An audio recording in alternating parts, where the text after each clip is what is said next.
दोस्त ने अपनी बहन से बात करी कि मैं क्या करूं। बहन ने बोला अच्छा तुम यहाँ आ जाओ, हमारे एक मिलने वाले पुलिस वाले मैडम है, उससे बात करते हैं। मेरे पास आए, मैंने सीआई को फ़ोन किया। सीआई ने कहा ये तो कितनी बार बंद हो चुका है, बंद हो चुका है, ऐसे ही काम करता है, पत्नी ने छोड़ रखा है और बच्चों को पढ़ाने की कोचिंग क्लास चलाता है। विजयलक्ष्मी मैडम की कोचिंग क्लास चलाने वाला लड़का समाज को क्या संदेश देगा और समाज को क्या बनाएगा, आप इस चीज़ को सोचो। मैंने कहा ऐसा किया, उसको समझाया, धमकाया, नहीं माना। अंत में हमको मुकदमा, लड़की की बहन जहाँ नौकरी करती थी वहाँ जाके हमको मुकदमा दर्ज करना पड़ा। तो आप सोचो समाज कहाँ जा रहा है, लड़की का कोई लेना देना नहीं। फिर मैंने उन प्रोफेसर सर को बोला, मैंने कहा सर एक चीज़ मैं निवेदन करती हूँ, मैं भी एक महिला हूँ, ये प्रॉब्लम सबकी है, आपकी बच्ची मेरी बच्ची है, इस लड़की का सगाई शादी जहाँ भी करो प्लीज़ इस मुकदमे के बारे में बता देना। क्या होगा, 9 लड़के रिजेक्ट करेंगे, 10वां तो कोई होगा जो इसके भाग्य में होगा। कारण क्या है कि वो क्रिमिनल है, वो क्रिमिनल है। आज उसको पुलिस ने जेल में भेज दिया। 1% आप ये सोचो कि कल को इस लड़की की शादी हो रही हो या इस लड़की की शादी हो गई हो या इस लड़की के बच्चे हो गए हो और वो क्रिमिनल इसके घर पहुंच जाता है और उस हस्बैंड को बोलता है कि अरे तू कहाँ फंस गया, ये लड़की तो ऐसे थी वो रहती थी। सच्चाई तो वो है कि सीता की भी अग्नि परीक्षा हुई थी, ये तो बेचारी बच्ची है। ये हमारा भारतीय समाज, इसलिए मैं कोई कमेंट किसी पे नहीं करना चाहती हूँ। मैंने उनको बोला आप बता के शादी करना, और आपको जहाँ मेरी मदद की ज़रूरत है, जहाँ मेरी राय की, मेरी गवाही की कि मैं इस लड़की का जिम्मेवारी लूँ, कोई मुझे अगर कुछ समझता है तो मैं बिल्कुल चलूँगी। एक और चीज़ चल रही है madam, grooming, cyber grooming. Cyber grooming के अंदर नाबालिग बच्चों के साथ दोस्ती की जाती है और दोस्ती इसीलिए की जाती है कि उन बच्चों का शोषण करेंगे। एक तो ये होता है कि आप बहुत अच्छे हो, मुझे बहुत अच्छे लग रहे हो, मैंने आपसे दोस्ती करी, नहीं। साइबर ग्रूमिंग में आपको टास्क बनाया जाएगा और आपको टारगेट बना के और आपसे दोस्ती करके और फिर बच्चे का ब्लैकमेलिंग शुरू होगा। हमें इसको रोकना है।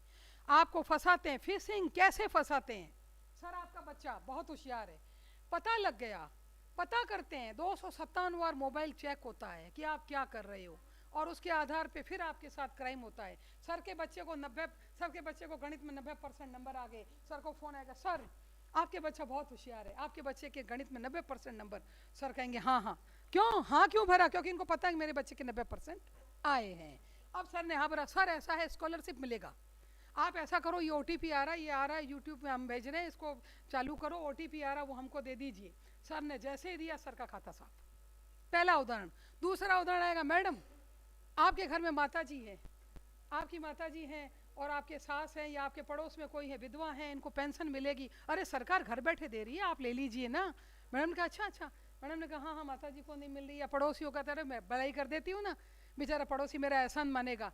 और ये आ गए झांसे में आगे आया ओटीपी और मैडम का खाता साफ। तीसरा आएगा, आपका बच्चा बहुत कमजोर है, कारण टारगेट आप पता है आपका बच्चे को नंबर कम आए हैं और आपको आएगा ओटीपी आएगा कि आपके बच्चे को एक्स्ट्रा पैसे दिए जा रहे हैं जिसको पढ़ के आपका बच्चा होशियार बन जाएगा, और आप आगे लालच में आपने ओटीपी दिया और आपका खाता साफ।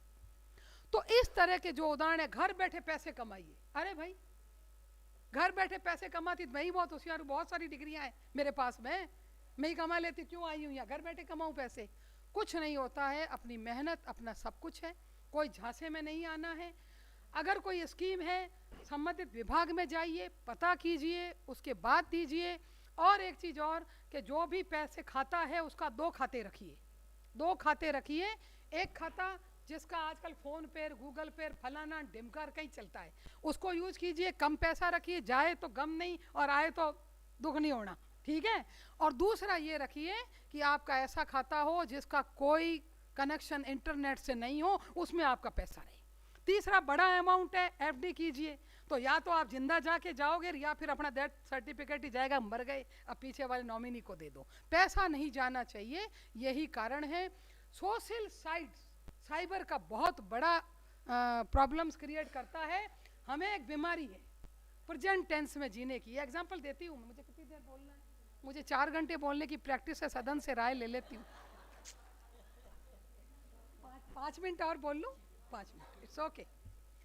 हमारे को बीमारी है, जाऊंगी लेह लद्दाख तो फोटो खिंचाऊंगी ऐसे पति के साथ, बच्चा है कि नहीं, हाँ बच्चा भी है साथ में, बढ़िया फोटो। आज लेह लद्दाख, आज शिमला, आज फलाना, रात डिमका। अरे भाई, प्रेजेंट टेंस में जीना बंद कर दो। हम शिमला गए थे, आओ पधारो वापस यहीं, फिर फोटो डालो, लोगों को पता चले गए थे।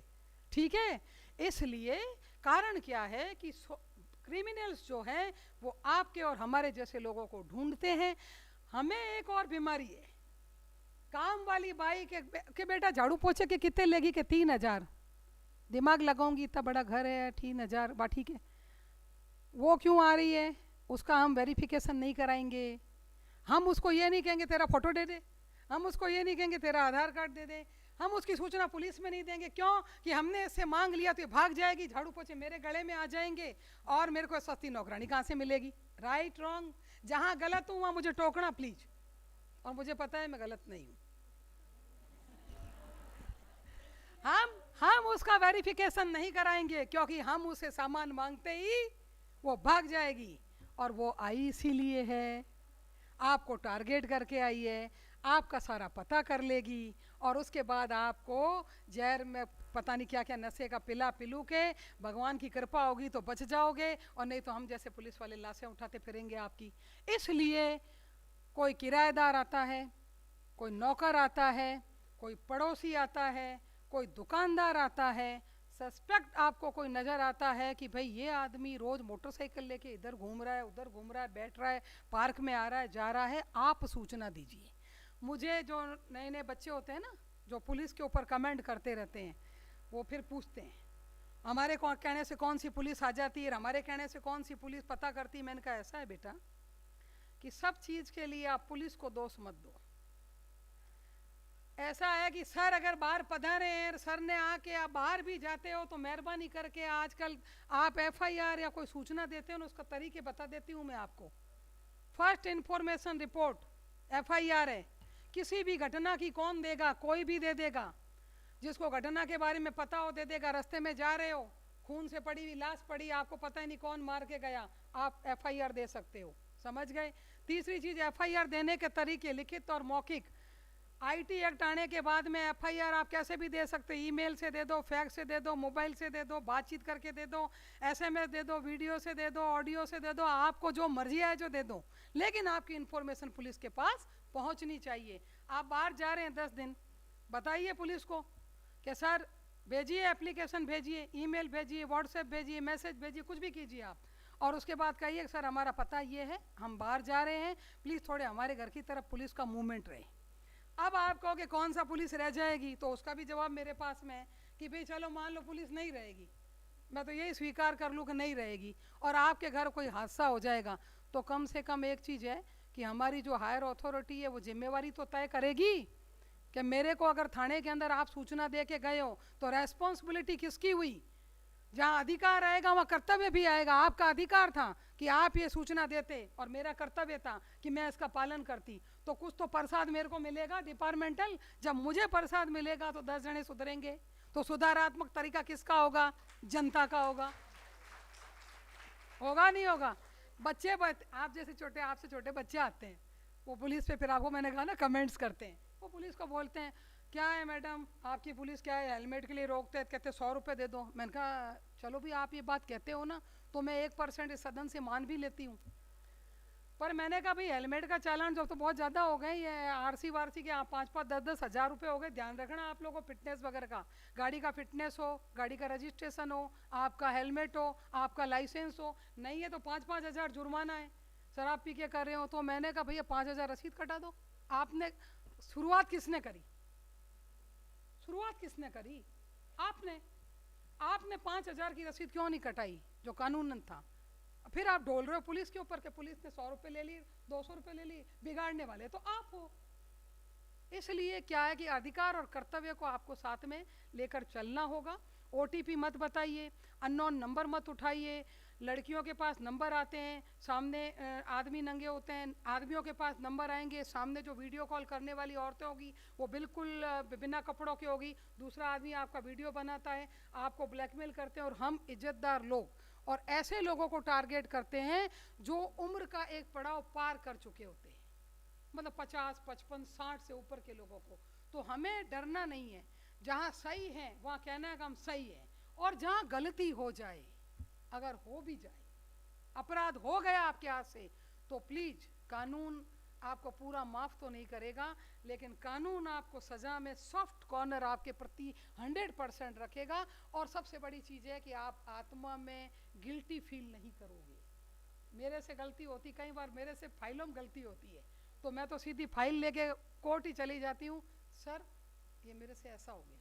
नॉन वेलेबल, आप लोग कानून के ज्ञाता बैठे हो, 354 नॉन वेलेबल ऑफेंस नहीं था, लड़कियों का, आदमी, औरतों का छेड़खानी, वो वेलेबल था और वो नॉन वेलेबल हो गया 1 महीने पहले। हमें पता नहीं था, हम उसका चालान लेके बेल बाउंड भर के अपराधी का कोर्ट में चले गए। कोर्ट ने कहा आ जाओ, आपको तो राइट ही नहीं है भरने का। मैंने कहा सर हमने जब चालान पेश किया तब आपने इनके परमानेंट उछल के ले लिए, तो पहला टारगेट कोर्ट को किया, ले लिए हैं। लेकिन आप इस तरीके से काम करो कि आपको गिल्टी फील नहीं हो, और जहाँ गलत हो वहाँ कहिए, मरिए मत।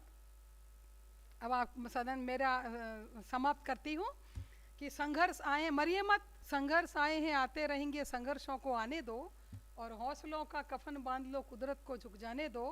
ठोकरें मिलती रहेगी, कभी नहीं बिखरना तुम, आशाओं का दामन थामे कदम कदम निखरना तुम, लाक्षाग्रह की ज्वालाओं में सूरवीर नहीं जलते हैं, और ये मत भूलो गुलाब हमेशा कांटों में ही पलते हैं। Thank you so much. जय हिंद, जय भारत।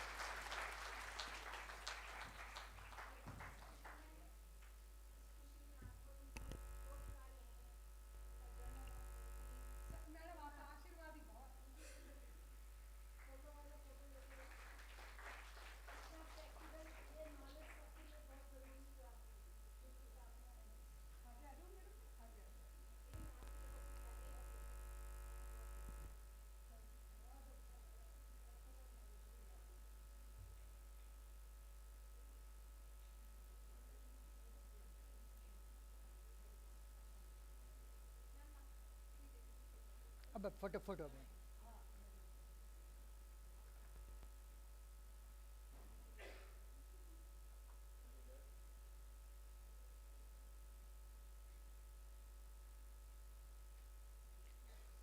बहुत ही ऊर्जावान उद्बोधन चेतना भाटी जी का।